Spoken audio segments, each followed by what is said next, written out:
L-Aġenzija tal-Gvern Infrastruttura Malta bdiet tibni l-pedamenti tal-ewwel Frequency Converter Station illi hu parti mill-Grand Harbour Cleaner Project illi se jnaqqas 90% ta' tniġġis tal-arja fil-Port il-Kbir.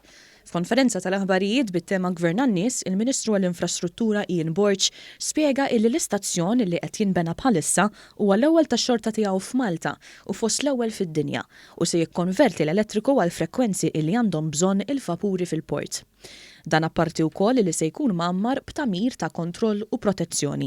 Issa fażi ġdida, fażi fejn qed nibnu dawn l-istazzjonijiet li ser jikkonvertu l-elettriku li jkollu bżonn il-bastiment partikolari.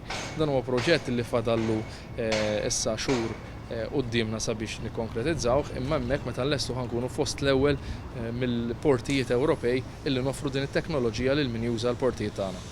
L-istazzjon qed jinbena ħdejn xatt l-Assara tal-Eneb fil-Marsa u ġiet diżinjat b'konsultazzjoni mal-awtoritajiet tal-Wirt Storiku biex jonora l-ambjent tal-Port il-Kbir.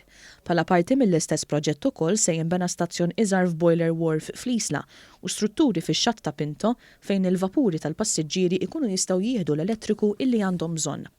Il-proġett qed isir b'investiment ta' kważi 50 miljun euro, parti minnhom ġejjin minn fondi Ewropej. Il-proġett qiegħed jibbenefika minn madwar 22 miljun euro li ġejjin mill-Connecting Europe Facility, fondi li nġabu apposta għal dan il-proġett, proġett li jiena nqisu kemm wieħed infrastrutturali għaliex se jagħti infrastruttura ġdida lil dan il-Port il-Kbir, iżda wkoll proġett ta' natura ambjentali għaliex permezz tiegħu ħannaqsu l-emissjonijiet u allura se jkollna kwalità ta' arja aħjar fir-reġjun tal-Port il-Kbir.